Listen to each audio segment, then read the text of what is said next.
Hola, buenas noches, bienvenidas y bienvenidos a Sin Excepciones.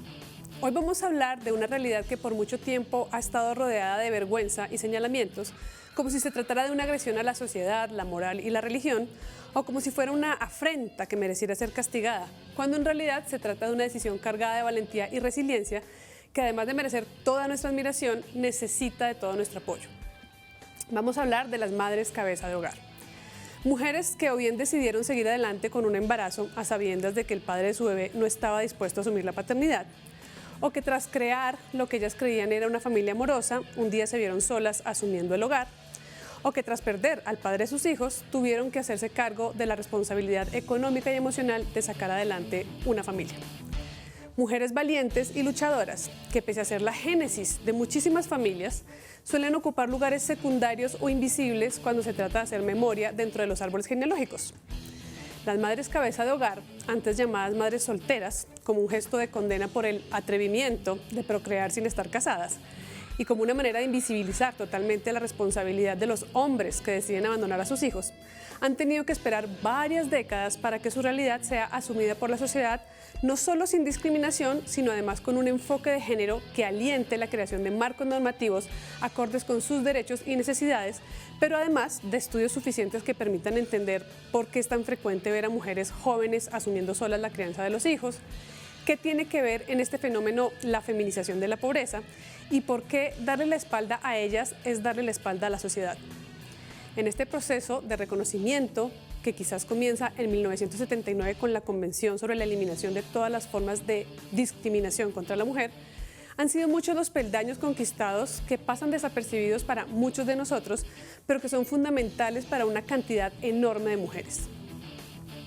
Según el DANE, para el año 2022, en el total nacional, el porcentaje de hogares con jefa mujer fue del 44.2%, subiendo 1.1 puntos porcentuales frente a 2021, cuando se ubicó en el 43%. Según el mismo estudio, estas mujeres estarían a cargo en promedio de 3 personas, lo cual suele verse a veces como señal de empoderamiento laboral de las mujeres, pero en realidad es todo lo contrario y habla más bien de una feminización de la pobreza. En Colombia hay más de 23 millones de mujeres, de las cuales 12 millones son madres cabeza de familia, que según señala un estudio de la Fundación Madres Solteras de Colombia en asocio con la Universidad EAFIT, son mujeres que en promedio tienen 37 años, están a cargo de 2 o más hijos entre los 10 y los 14 años, suelen estar desempleadas o empleadas informalmente y no terminaron el bachillerato. ¿Qué herramientas jurídicas tienen para hacer valer sus derechos? ¿Qué instituciones públicas o privadas buscan apoyarlas? ¿Qué podemos hacer para que Colombia no sea uno de los países con más mujeres cabeza de hogar de Latinoamérica? Para intentar responder estas preguntas, hoy traigo a la mesa 3 o 4 invitadas excepcionales que les voy a mostrar al regreso. Hoy en Sin Excepciones vamos a hablar de madres cabeza de hogar y madres solteras, que no necesariamente es la misma cosa. Vamos a poner sobre la mesa cuál es su realidad, cuál es el contexto que hace posible esta realidad y qué herramientas tienen a la mano para hacer valer sus derechos y resolver sus necesidades. Para esto me acompañan 2 mujeres ideales, estoy segura. Por un lado está María del Mar Jaramillo, ella es fundadora de la Fundación Soy Oportunidad. Buenas noches, bienvenida Sin Excepciones. Hola Caroline, ¿cómo estás? Buenas noches, Moni. Gracias por la invitación. Muchas gracias por decirnos que sí. También nos acompaña Mónica Patricia Rodríguez, ella es abogada de familia y docente en la Universidad del Bosque. Buenas noches. Buenas noches, bienvenida. Caroline, muchas gracias por la invitación. Buenas noches, María del Mar. Bueno, yo arrancando el programa decía que tenía 3 o 4 invitadas porque la idea es que en la mesa tengamos muchas más visiones. Vamos a ver si logramos conectividad con 2 invitadas que tenemos virtuales, pero por ahora arranquemos con ustedes. A mí me gusta acercar los temas desde la experiencia vital de mis invitadas. Casi siempre son invitadas, iba a decir invitados, pero casi siempre son invitadas. Para empezar, me gustaría saber cómo es que ustedes se vinculan con el tema de los derechos de las madres cabeza de hogar, porque es algo que uno escucha, es una realidad, digamos, pero uno no necesariamente tiene que sentir interés de vincularse con el tema. Entonces, primero me gustaría conocer esa historia, cómo empezaron a relacionarse con eso. Empecemos contigo. Bueno, pues imagínense lo que me pasó. Todo viene con una buena historia, ¿no? Pues imagínense que les tengo la mía, precisamente, y es que yo fui mamá muy joven. Yo me convertí en mamá a mis 18 años. Lo que pasa es que si yo lo llevo a mi contexto, pues fue un embarazo relativamente fácil. Y digo fácil porque tuve dos cosas que hoy en día sé que le faltan a más de 12 millones de mujeres en Colombia. Una de ellas es que tuve una maravillosa red de apoyo. Entonces, por supuesto, drama, peleas, todo lo que se puedan imaginar, todo eso pasó. Pero pues tuve a mis papás y tuve a mi familia y a mi esposo y pues todos nos unimos para llevar ese embarazo adelante y que María del Mar no dejara de estudiar. O sea, María del Mar no dejara a un lado ese proyecto de vida que se había trazado. Entonces, ese en primer lugar, red de apoyo. Y la segunda, pues precisamente tuve la posibilidad de estudiar. Y ese estudio y terminar mis estudios universitarios y demás, pues fue lo que me permitió reconocer la otra cara de la moneda, ver a estas otras 12 millones de mujeres, porque hay que vivirlo como para entenderlo y para verlo, ¿no? A uno se le vuelve paisaje, como decimos acá. Y viviéndolo, pues me di cuenta que existían estos millones de mujeres que quedaban en embarazo a cualquier edad. No hay que tener 18, ni 15, ni 25, a cualquier edad. Pero como no tenían estos dos pilares que les cuento, entonces se les acababa la vida. Son estas mujeres que por no tener una red de apoyo, su familia, por no tener además esa posibilidad de seguir estudiando, pues hasta ahí les llegó el proyecto de vida. Exacto, proyecto de vida es clave. Exacto. Pero pasar del proyecto de vida a estar en una fundación es otro nivel. Pero entonces voy a darle la palabra a Mónica para que nos cuente su historia y luego volvemos sobre la fundación. Gracias, Caroline. No, pues yo soy abogada y me especialicé en familia. Y desde el punto de vista de derecho de familia, pues obviamente uno tiene mucho contacto con personas o con mujeres específicamente que tienen que estar luchando obviamente por los derechos de sus hijos. Y obviamente eso tiene un impacto directo en la vida de ellas. Y también he tenido mucho la experiencia en conciliación. En la conciliación nosotros vemos mucho pues todos estos temas relativos a la necesidad de regular lo que son custodias, visitas, alimentos, tratar de hacer efectivos en estos escenarios obligaciones a las cuales incluso debo decir que muchos padres, tanto hombres como mujeres, pero realmente hay una gran mayoría de hombres que no cumplen con esas obligaciones. Entonces digamos que en esos escenarios conciliatorios uno sí puede percibir mucho y se evidencia mucho como esa situación de la mujer como necesito que asuma su obligación como padre, pues para poder asumir los gastos de los hijos, que en una mayoría importante, pues la custodia la tienen son las mamás, ¿no? Entonces, pues digamos que sí, ha sido un escenario en donde me he acercado mucho como a esta situación y donde antes, pues incluso conversábamos con María del Mar, pues también es un tema pues, cultural importante, ¿no? Hablamos antes de eso, hay un tema cultural importante y digamos que en esos escenarios uno escucha o empieza a escuchar cosas que a uno le generan mucha inquietud, digamos, frente, o preocupación más bien, frente a como la percepción que a veces tenemos en relación al cumplimiento de obligaciones que se derivan de la paternidad. ¿Cuáles son esas obligaciones? ¿Quién las tiene que asumir? ¿Por qué? Y digamos que la narrativa a veces es interesante, ¿no? Porque la narrativa a veces es, no, yo te colaboro, y yo digo, no, tú no estás colaborando, ¿sí? Estoy asumiendo mi responsabilidad de esta manera, pero no es yo te colaboro, detrás de ese colaboro hay una narrativa que sí genera pues mucha, lo que hablábamos, mucha preocupación y es no estoy haciendo algo por colaborarte, estoy asumiendo mi responsabilidad. Que es bien distinto, que ¿no? es bien diferente. Ahora vamos a entrar mucho en ese tema cultural que me parece que no es como lo puntual de lo legal, pero es como transversal a cualquier cosa que vayamos a hablar. Pero antes de meterme ahí quisiera saber de la fundación para entender cómo llegas a la fundación y qué hace la fundación.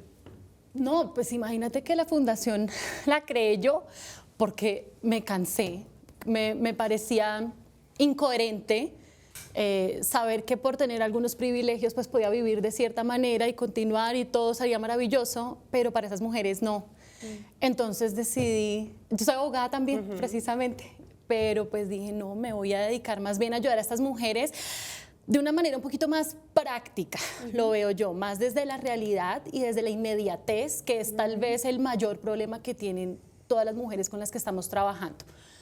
Entonces, como vemos que no hay red de apoyo, no hay este tema de educación y demás, entonces nosotros desde la Fundación Soy Oportunidad nos convertimos en la red de apoyo para ellas. Okay. Y nosotros, a través de un programa que hemos venido trabajando durante ya casi 7 años, hemos desarrollado un proceso de formación para que estas mujeres, como ya sabemos que no hay nadie más que las va a ayudar, bueno, maravilloso. Esto ya lo vamos a resolver después y lo revisamos con las otras herramientas que tenemos desde la Fundación y que podemos aportarles, pero vamos a la inmediatez y empecemos a resolver cómo ustedes hoy van a empezar a generar ingresos porque los necesitan ya para sus hijos. Nosotros desde la Fundación les damos todo un proceso de formación en esas habilidades que les permita a ellas trabajar desde casa, porque recordemos, son mujeres que están cuidando de otros. Están cuidando bebés, están en embarazo, tienen niños con discapacidad, tienen niños que necesitan a una persona, a su papá o a su mamá presente.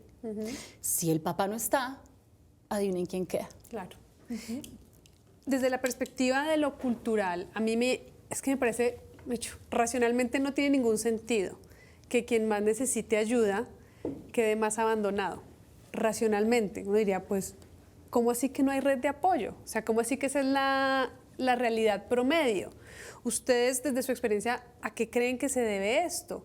Yo, desde mi perspectiva, pienso mucho en la condena social de, ¿no? Ay, quedó embarazada, verá qué hace. Que tampoco la entiendo, pero sé que existe. ¿Por qué no es solo que el hombre no responda, sino que también el entorno no se lanza a crear esa red? Que finalmente la ausencia de esa red genera muchos problemas sociales. O sea, esos niños desatendidos van a generar un montón de problemas para sí mismos y para su entorno. Entonces, ¿cuál es la hipótesis de ustedes de por qué sucede esto? La falta de red. Porque mira, yo también lo que he percibido es que, digamos, a veces en muchas oportunidades detrás de esta ausencia de apoyo también han existido, esto es a veces como una cadena familiar o una cadena social y estructural, ¿no?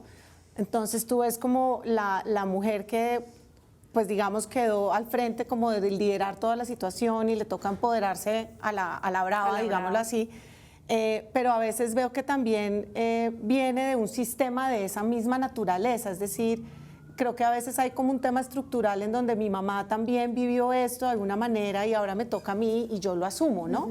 Entonces creo que estructural, digamos que en el entorno también a veces se presentan ese tipo de situaciones. Es decir, no es que haya un abandono, digamos, consciente y decidido a una persona que está en esa situación, sino que las personas como que lo asumen así de manera natural y a mi abuela le tocó, a mi mamá le tocó. Entonces a veces es como que normalizamos como este tipo de, digamos, como de situaciones y de realidades, ¿no? Esa es como mi percepción, no sé. Sí, y creo que yo le agregaría que no es que todos los hombres en el momento en que se enteran que su señora, esposa, novia, etcétera, se encuentran en embarazo, no es que todos decían, no me voy, porque soy así, soy un irresponsable y me voy y demás. No, muchos empiezan juntos y muy emocionados y de verdad que todo empieza muy bien, pero entonces esta figura generacional que vemos de las mujeres, la mujer se tiene que quedar en la casa al cuidado de los niños. Ya, no hay otra manera. Entonces este señor, aunque empieza esta relación y demás, claro, hay un montón de temas alrededor y muchos de ellos son problemas sobre todo socioeconómicos y culturales también, creo que más que todo por ahí, pero en el momento en que esta persona se aparta y decide, bueno, o irse, empezar su otra familia, tiene problemas directamente con la mujer y eso le lleva como de alguna manera a darle donde más le duele o a través de los hijos. A través de los hijos, exacto. Y el tema aquí es que como esta mujer empezó todo este proceso quedándose, o sea, ella asumió automáticamente que tenía que... Exacto, entonces si ella lo asume desde el inicio y ella hace un stop en su proceso personal, en su proyecto de vida del que estamos hablando, pues entonces este señor se va y yo me quedo como mirando para el techo. Sí, claro. Creo que esto se va uniendo precisamente a que esa es la figura que de alguna manera nos han enseñado a nosotras, ¿sí? A quedarnos nosotras en casa, que hoy vemos toda esta revolución maravillosa. O sea, yo soy la primera fan de todo esto, de todo este movimiento nuevo para hacer que las mujeres pues también tengan su proyecto de vida independiente del proyecto familiar y del proyecto con su Claro, es que pareja. el proyecto familiar no necesariamente es el proyecto personal. Y no tiene que interrumpir el tuyo Y también. no es obligatorio tampoco que sea así. Pero los papás son papás. ¿Por Sí. qué no? Es que yo no lo entiendo. ¿Por qué no pasa lo mismo? Esa sensación de como si fuera una sensación, la sensación de que tengo que cuidar a esa criatura. Lo que pasa es que yo creo que es un tema también, de alguna manera yo creo que sí existe un tema biológico natural, digamos, y fíjate que las mujeres históricamente también han sido las cuidadoras y no solamente han ejercido el rol de cuidadoras con los hijos, sino también las cuidadoras de los hermanos con alguna discapacidad, de los papás enfermos. Digamos que es un rol que la mujer históricamente también ha tenido, ¿sí? Y creo que no está necesariamente mal, creo que no está ni bien ni mal, o sea, simplemente creo que es una situación que se ha presentado, pero digamos que creo que el problema surge cuando yo desconozco la responsabilidad que a mí me corresponde, ¿sí? Porque muchas mujeres asumen el rol de cuidadoras felices y lo asumen y está bien, ¿no? Es una opción también. Pero creo que el problema es cuando se quedan solas asumiendo, o digamos que asumiendo la totalidad de las responsabilidades cuando son responsabilidades compartidas. Fíjate que también hay muchas dificultades con mujeres que son las que se quedan encargadas de la mamá y se van todos los hermanos y ningún hermano ayuda.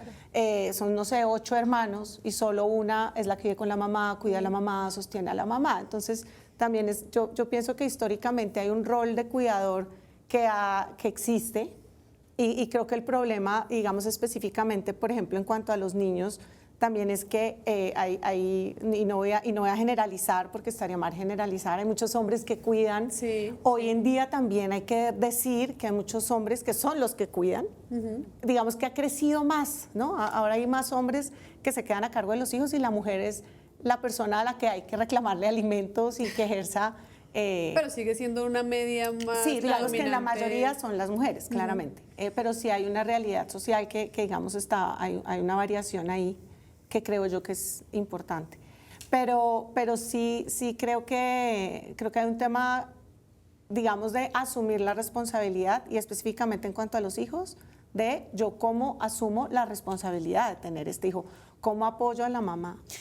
Y quiero también anotar algo acá, claro, y fíjate que incluso cuando tenemos el mejor de los casos y está el papá y la mamá juntos en la misma casa, todo es perfecto y maravilloso, los roles se dividen tanto que el señor se va a trabajar, la señora se queda al cuidado de los niños, pero entonces como que no pueden, o sea, como que no se pueden repartir estas cargas, ¿sí? Entonces, hay una pared que separa las dos tareas, digamos. claro, entonces como el señor ya llegó cansado del trabajo y demás, a él no se le pide nada más en casa porque él ya cumplió con su parte, que es ir a traer el alimento, ¿cierto? No debería funcionar así. Y por eso digo, este es el mejor de los casos, cuando está el señor que también vive, pues que convive todavía con su esposa y con sus niños y demás. Sigue siendo el mejor de los casos y aún así... O sea, el mejor de los casos está mal. Exacto, porque es que el mejor tema... de los casos ya es problemático. Y sí, porque Claro. es que el tema de ser papás es compartido. No lo Pero hace no solamente hemos llegado a ese uno. lugar culturalmente. No, yo creo que hacia allá vamos, o sea, hacia allá hay que ir Sí. y hay que dirigir.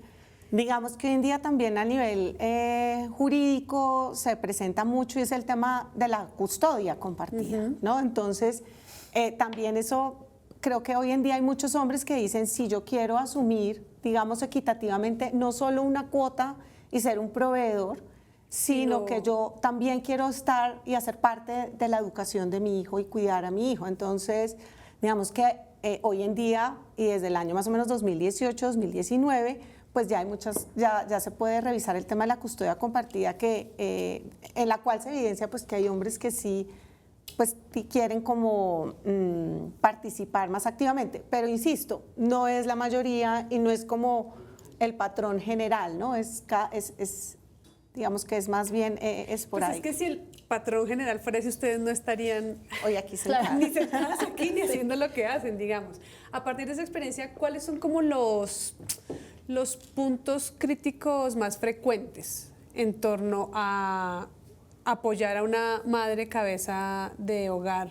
¿Qué son las cosas que más necesitan y cuáles son las maneras de proveerlas, aparte de la red de apoyo, que por ejemplo ya dejamos planteado que eso es una necesidad, pero puntualmente, ¿qué otras necesidades son más evidentes? Mira, yo pienso que hay, bueno, primero el tema económico, es decir, yo sí pienso que es con la vida tan cara como está, Sí.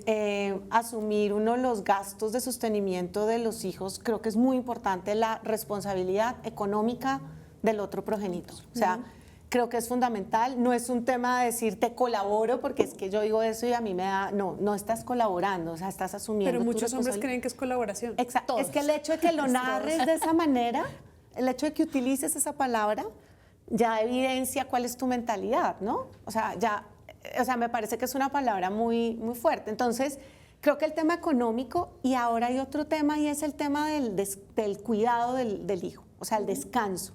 O sea, hay muchas mujeres que dicen, uy, estoy rendida, o sea, de verdad, trabajar de lunes a viernes, de lunes a sábado, y el fin de semana tú no puedes descansar porque llevas al niño a esto o aquello, o se enferma el domingo, eso es agotador. Entonces, creo que también brindar o digamos como que las mujeres tengan la posibilidad de descansar, de, no sé, como de hacer otras actividades, creo que es absolutamente necesario, porque además yo siempre le digo a las personas, uno da de lo que uno es. Si yo tengo bienestar de mamá, yo doy a dar bienestar a mis hijos. Si yo estoy listo, tengo una cuota, cuento con una cuota, tengo una expectativa clara de que el papá me va a consignar tal día, es mi expectativa y él la va a cumplir y yo sé que cuento con eso. Entonces te va a dar tranquilidad. En la medida en que yo tengo bienestar, yo doy bienestar.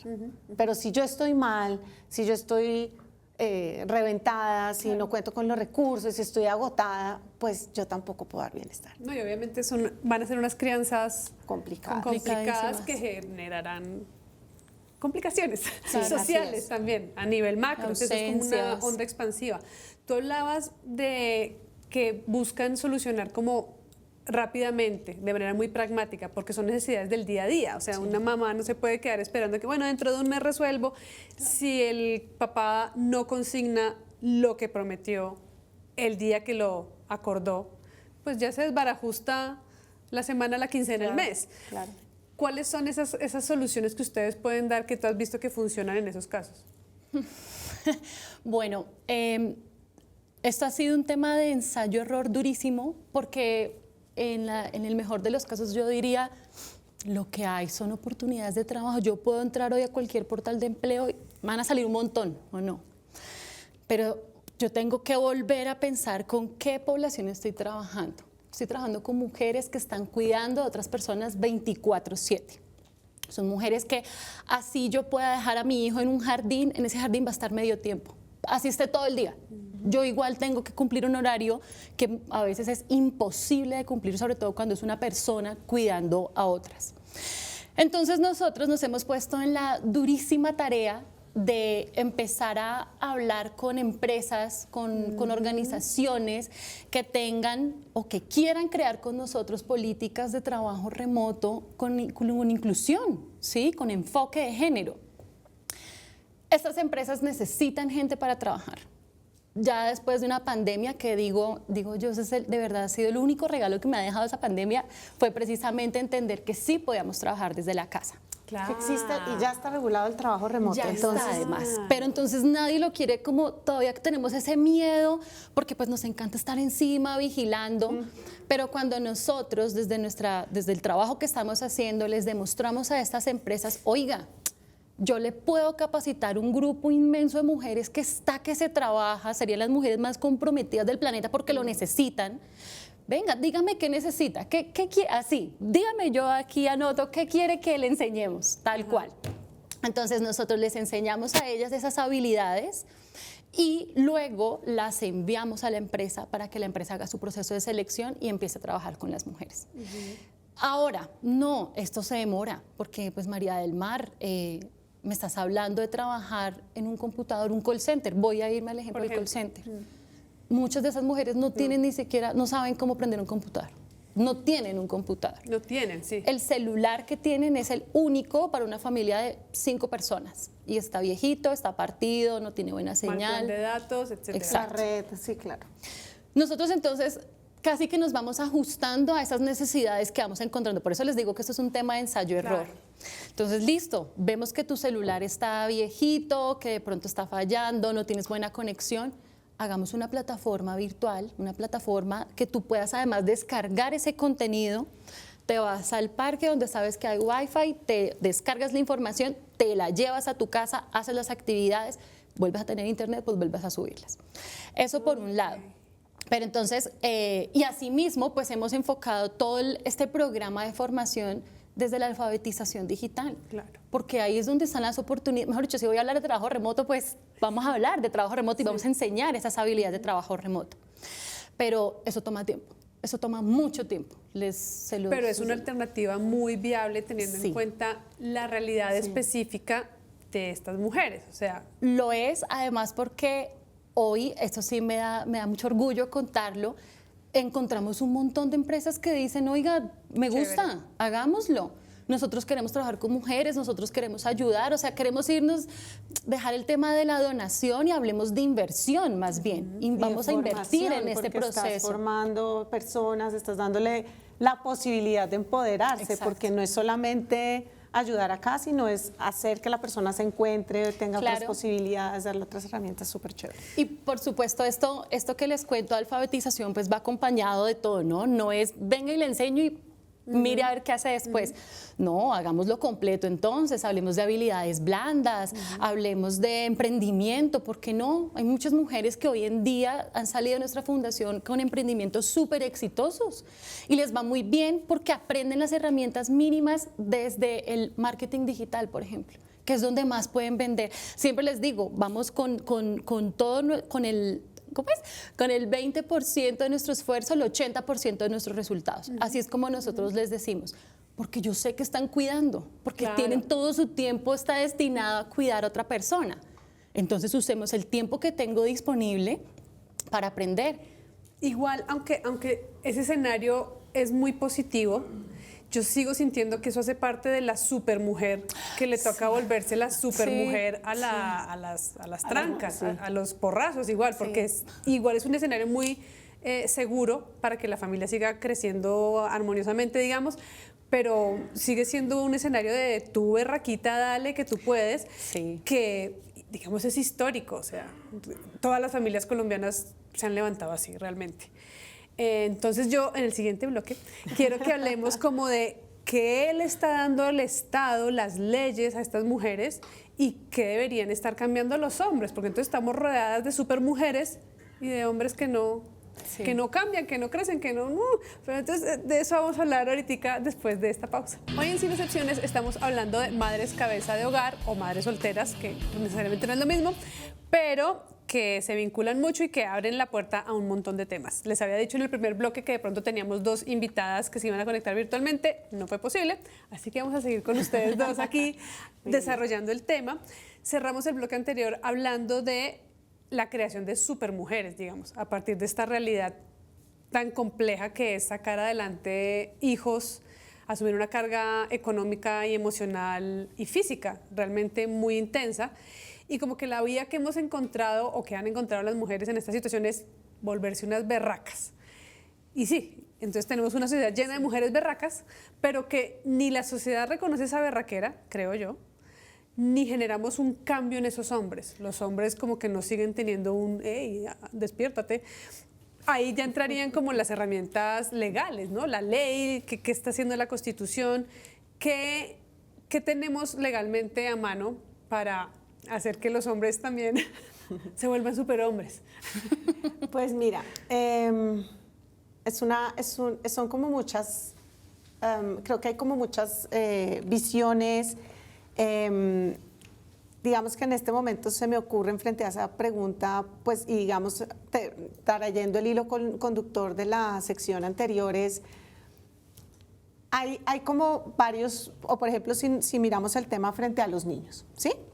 Lo primero que habría que aclarar es pues que todo el tema de cuota alimentaria a veces se nos olvida que las cuotas alimentarias y que todo, digamos, el régimen de custodia o visitas que se pacte, pues esto es en favor de los niños, o sea, no es en favor de la mamá. Los alimentos no son para la señora. La cuota alimentaria, que aclaro, no solamente es el alimento, o sea, el mercado, la comida. La cuota alimentaria incluye todo. ¿Salud? Todo, incluye todo. Entonces, ¿qué incluye? Incluye vivienda, arriendo, ropa, servicios públicos, vestuario, salud, educación, recreación. Todo eso es lo que incluye la cuota alimentaria.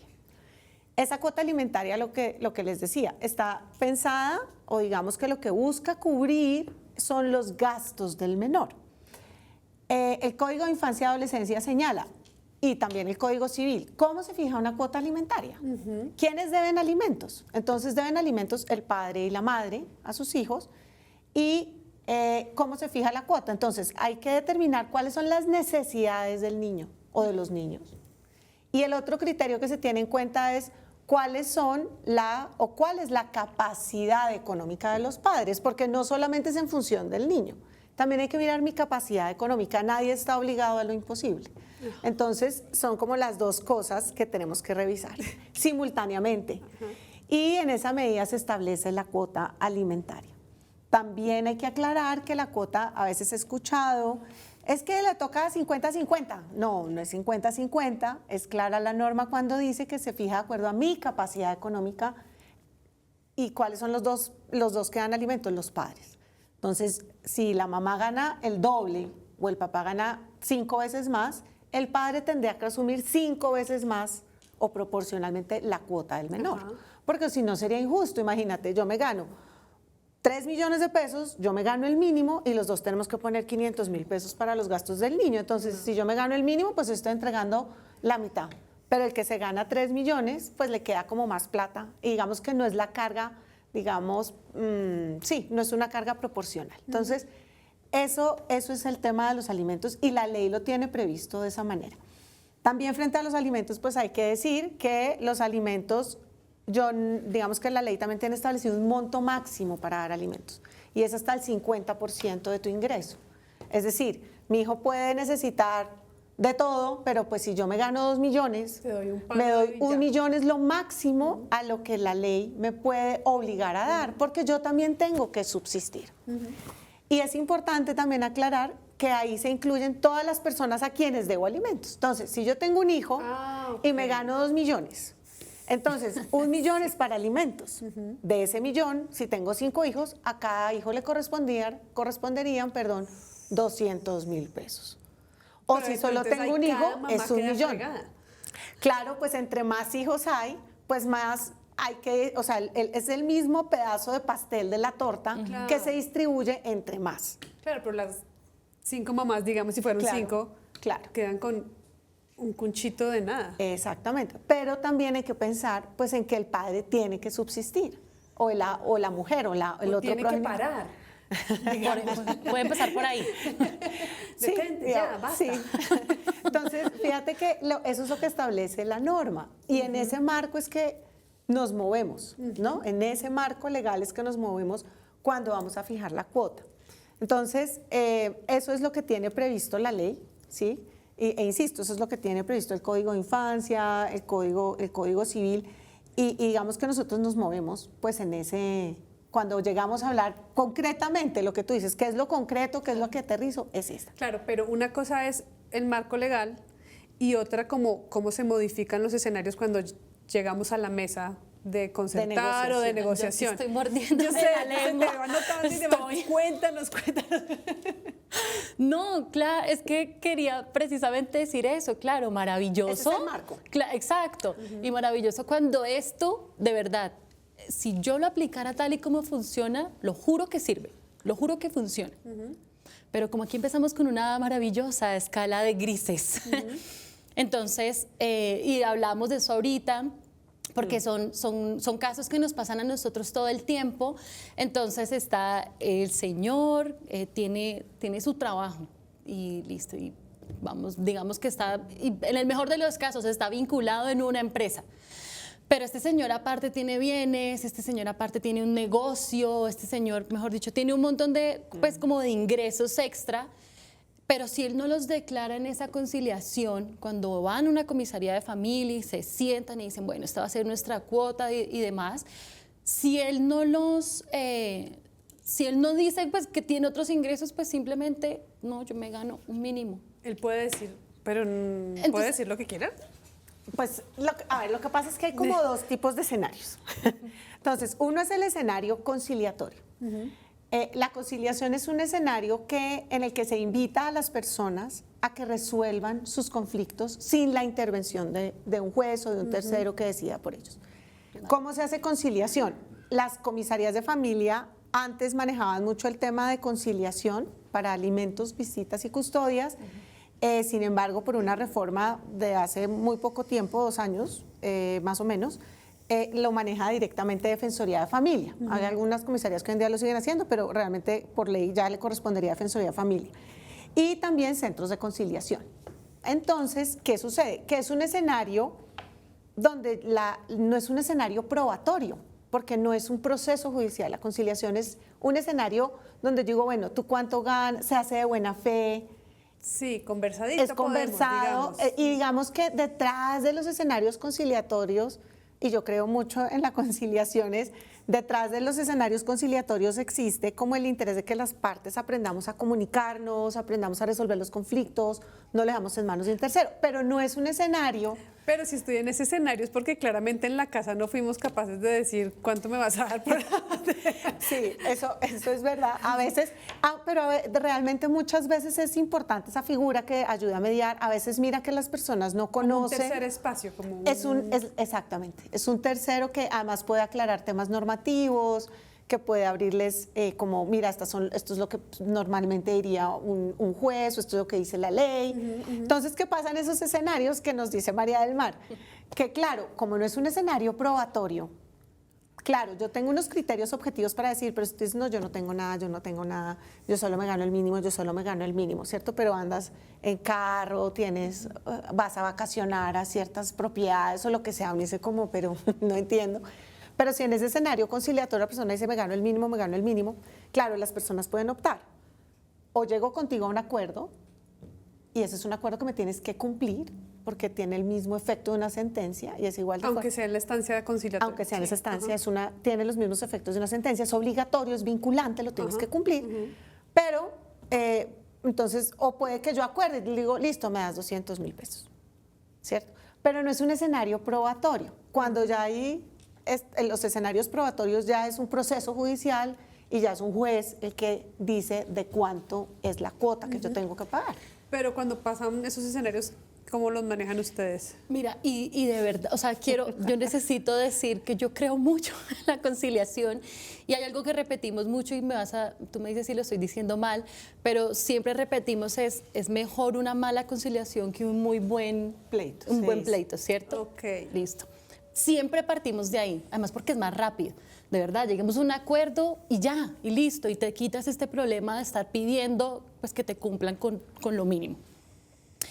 ¿Qué pasa? Nosotros lo que hemos visto, y defendiendo la conciliación como la defiendo, pero nosotros sabemos que el sistema judicial desgasta muchísimo, sobre todo estas mujeres no tienen el recurso, no tienen cómo solicitar un abogado, y eso que hay un montón de apoyos hoy en día, donde además nosotros incluso creamos toda una ruta para decirles, este es el caso particular, perfecto, vete al consultorio, vete a la fundación donde tenemos abogados que te van a ayudar, vete a la comisaría, bueno, en fin, la línea púrpura y demás. Pero no es suficiente porque hay muchos casos que hablamos, de verdad, es como, a veces es un sin salida, es un problema tras otro. ¿Cuál sería un caso sin salida, por ejemplo? Lastimosamente, tenemos muchísimos padres de la fundación, pues nuestras mujeres nos presentan sus problemas y nosotros tratamos de redireccionar, pero entonces cuando hablamos de herencias, cuando se habla pues de todo un pleito que tiene ya una denuncia, cuando hablamos de violencia intrafamiliar, cuando hablamos de violencia económica, entonces esto ya es un tema donde no es solo lo que me dicta la ley que debo hacer, es que además tengo un problema casi personal directamente relacionado con la mujer. Y es que no te voy a pagar y me voy hasta las últimas consecuencias con tal de no darte nada, solamente por el hecho del problema que tenemos Un tú y tema yo. de resistencia. Sí. Y el tema es que entonces, claro, aquí empiezo a ver, bueno, si esto es lo que la ley dice que tengo que hacer, no, pero yo me puedo meter así, y entonces yo voy a decir esto, y entonces le voy a poner trabas, y entonces voy a pasar todos mis bienes a nombre de mi mamá. Sí, O sea, eso esto pasa. se vuelve un rollo, y ahí es cuando nos quedamos, ¿qué más se puede hacer? Y encima de todo, pro bono, porque encima de todo Claro. ella no puede pagar el abogado. Claro. Porque mira, Pero ahí la desventaja es muy clara. ¿en dónde? En esa situación, Ah, sí. entiendo. Total, o sea, es Nos que- fuimos al caso más extremo, Sí, ¿no? sí, sí, sí. Claro, pero... Mira, uno sí. ve cosas, yo he estado en audiencias de conciliación donde a veces dice, porque es un tema de poder, ¿ves? Sí. Y es el poder económico. Y es, yo tengo la plata. Puede que de una cuota de 150.000 pesos o puede que de una cuota de 1 millón de pesos, pero es el poder y es el ejercicio del poder que es tremendo, ¿no? Entonces yo a veces he visto afirmar a personas que dicen, aunque yo tengo la plata, No se se la la giro en 12 cuotas. Sí. Y la persona dice, pero ¿cómo me la vas a girar si tienes la plata? Y uno es, pero mire, señor, pero, ¿cierto? Tratando, porque mira que detrás de esto, ¿qué es lo que existe? Y es primero que todo, pienso yo, es desconocer totalmente que primero la plata va para los niños. Ajá. Estamos desconociendo totalmente que, o sea, los niños son sujetos de especial protección desde la Constitución Política, Convención Internacional, todo, convenios internacionales. Los niños son de especial protección, necesitan todo nuestro afecto, Contención, todo nuestro, apoyo, exactamente, red, todo. Garantía, claro. Pero a veces hay un desconocimiento total, o sea, como que los niños entran a ser un elemento de disputa. de disputa y de poder, ¿no? Y eso hace muchísimo daño. O sea, realmente a veces yo sí he visto pues que claramente eso se presenta y lo que tú dices es muy frustrante porque uno dice, pero pues frente a esto, ¿qué se puede hacer? Y yo pienso que detrás de esto, y yo insisto, es un tema de conciencia, de verdad que creo que hay un tema cultural que hay que trabajar. Por Y eso es- el ejercicio de poder es cultural con las mujeres. Claro, porque alguna, sí. Incluso, pero y de verdad, en es tan algunos. cultural que las primeras que tienen que hacer ese cambio radical son las mujeres. O sea, nosotras somos las que tenemos que hacer el cambio radical, empezando por acá, mejor dicho. Porque de verdad, y lo vemos mucho, voy a poner un ejemplo súper sencillo, chiquitico, pero nosotros tenemos mujeres que llegan de pronto con sus chiquis, entonces tienen un niño y una niña. Y al niño, entonces ya de entrada le están dando otras responsabilidades y a la niña otra. Ajá. ¿Sí? Desde ahí empezamos nosotros como a aprender alarmas. A ver, espera, ven. Entonces, esto que les contaba de la plataforma y los cursos y demás, ahí es cuando seguimos con el ensayo-error que les cuento. Esto no es solamente de hablar de te pongo a trabajar y ya no, revisemos qué otras cosas están pasando al interior para que no sigamos repitiendo Exacto. la misma historia. Entonces hablemos de las nuevas masculinidades, hablemos de las responsabilidades en casa. Ellas, por ejemplo, nos dicen, estoy muy agobiada, María del Mar, porque no he podido sentarme a estudiar porque es que tengo que hacerle la comida a mi hijo de 16 años. Ajá. Pero amiga, tu hijo con seguridad ya puede ir a hacerse la Hacerle la comida comida a los y hermanos hacer los también. hermanos.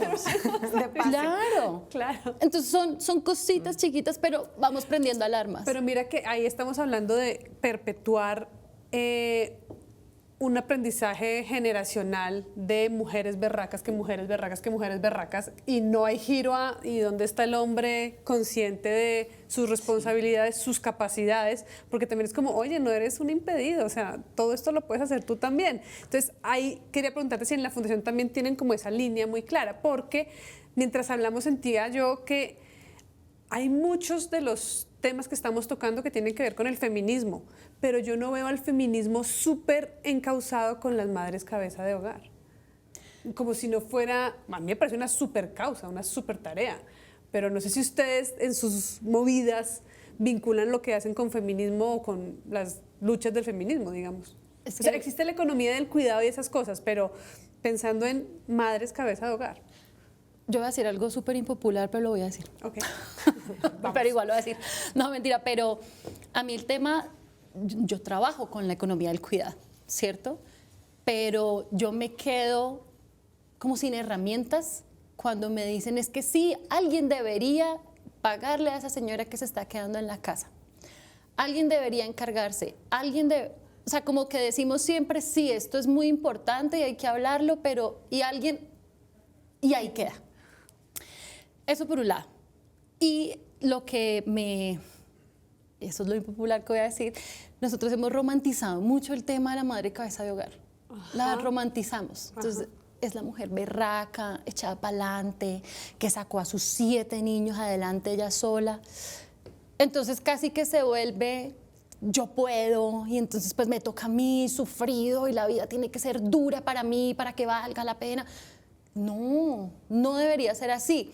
Claro, entonces aquí empieza a tener esa disputa como, oiga, estamos haciendo un montón de mujeres que más o menos le están quitando la única responsabilidad que tenía este señor y se la estamos quitando porque ahora ella, aparte de cuidar, va a trabajar en casa. O sea, va a hacer ambas cosas al tiempo, ella sola. No debería ser así. Ay, quiero citar una frase que dice que la anoté que me encantó, que dice, nadie está obligado a lo imposible. Pero perdón, pareciera que las mujeres sí están obligadas a lo imposible. Porque entonces es como, no, me metí con un man que tiene 5 hijos, terminé yo recibiendo 100.000 pesos para mi hijo, ¿y quién está asumiendo lo imposible? Sí, claro, pero Sí. eso, digamos, claro, eso es un sin salida, porque claramente una cuota alimentaria de 200 del papá más 200 de la mamá, pues no le alcanza. No alcanza. No ¿sí? alcanza. Y la persona que está al cuidado del hijo, pues es al que le toca ir a hacer el mercado, porque uno es el que está con el niño y le toca resolver. Uno, digamos que la palabra es resolver. Yo quería decir una cosa en relación a lo que dice María del Mar, que también me parece importante, y es a nosotras de mujeres, como que es una reflexión que también me he encontrado. Y a veces las mujeres, y lo que hablábamos también hace un momento es, cuando yo entro y lleno todos los espacios, porque yo sí sé hacer, yo sí sé decidir, yo sí sé cuidar, yo sí, pues perdóname, pero el hombre, con todo el cariño del mundo, dice, bueno, pues haga usted, decía usted, es que usted no sabe preparar la comida a los niños, yo sí, entonces vaya, eche para allá y pues, sí, a veces las mujeres, y mira, lo he escuchado, el otro día una señora me decía, no, es que cada vez que se va con el papá, le da hamburguesa y papas y eso altera al niño y un rollo y un rollo. Y le digo, ¿cuántos días al mes está con el papá? 4 días. Y yo decía, 4 bueno, días si de come hamburguesa. 4 días de hamburguesa, ¿será que altera mucho la dieta? O sea, como ver un poco las cosas con perspectiva. O sea, creo que a veces las mujeres, y siendo mujer, Sí, pero sí, dilo. siendo Sí. mujer, no, y soy mujer, uno tiene que reconocer que uno a veces anula, porque uno sí sabe cocinar, uno sí sabe preparar. Yo he visto mujeres que dicen, ay, usted no sabe cargar al bebé, démelo a mí, déjelo. Déjelo Sí, que se le caiga el niño. No, pero creo que a veces Pero nos sí. hemos echado más cosas encima de las que deberíamos. Pero hay mucho que explorar. Total, digamos que esto... Culturalmente, Total, socialmente, total. psicológicamente, pero ya me quedan 5 minutos, me dijo Dios. Entonces, quiero ir redondeando. Me quedé como sin explorar cosas que están por la ley como la estabilidad laboral, como una norma de no poder despedir mujeres Sí, si el son fuero de maternidad, por estabilidad laboral ejemplo, reforzada. me quedé sin poder hablar de eso, pero entonces me gustaría que ustedes me hagan como un resumencillo de qué creen que son las necesidades más urgentes ahorita que todavía no ha respondido el Estado y que podría responder. Porque yo, por ejemplo, pensando en voz alta, creo que aquí el tema de, por ejemplo, la educación sexual en el tema preventivo es súper importante, ¿no? Porque muchas mujeres terminan siendo mamás casi que sin darse Sí. cuenta, digamos, como, y no me entendí y ya resulté en esto, que eso sería como la parte preventiva. Pero ya entrados en la situación de madre cabeza de hogar, ¿qué hace falta que el Estado nos responda mejor? Porque hay gente haciendo trabajo cooperativo entre mujeres, fundaciones, abogadas pro bono, pero ¿y qué tiene que hacer el Estado más para ayudar a todas estas mujeres que ya están aquí, que ya están los niños aquí? Yo creo que hay un tema de, y digamos, me remito un poco a lo que decía María del Mar al comienzo. Tú decías, yo tuve mucha una red. Creo que hay mucha soledad afrontando como la situación. Creo que los funcionarios de comisarías y defensorías están desbordados, porque la palabra es están desbordados.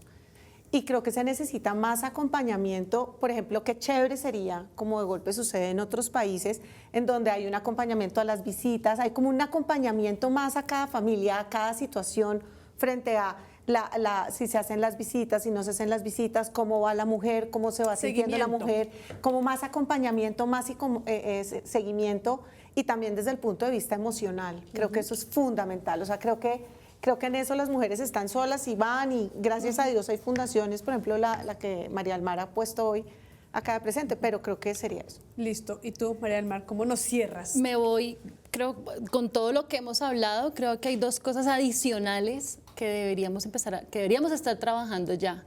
Y por un lado, enseñarles a las mujeres a exigir, porque estamos hablando de las mujeres superpoderosas, pero esas mujeres superpoderosas pueden exigir también, o sea, entre sus poderes puede estar aprender a exigir y aprender a exigir lo que les corresponde. Entonces, y pues para esto, por supuesto, hay que crear un montón de nuevas dinámicas y más espacios de diálogo y más espacios de asesoría para que ellas pues puedan acceder también a tener, mejor dicho, este conocimiento y saber qué exigir y cómo lo pueden exigir y en dónde lo pueden exigir y cuándo lo pueden exigir. Eso por un lado. Y prevenir. De verdad que, y nosotros podemos prevenir desde que el niño tiene 1 año. Nosotros empezamos. No prevenir con las mujeres, es prevenir con los niños, con la educación de los niños. Con sus hijos, es prevenir. De la mamá con su hijo. Claro, desde el trabajo es prevenir, desde los colegios es prevenir.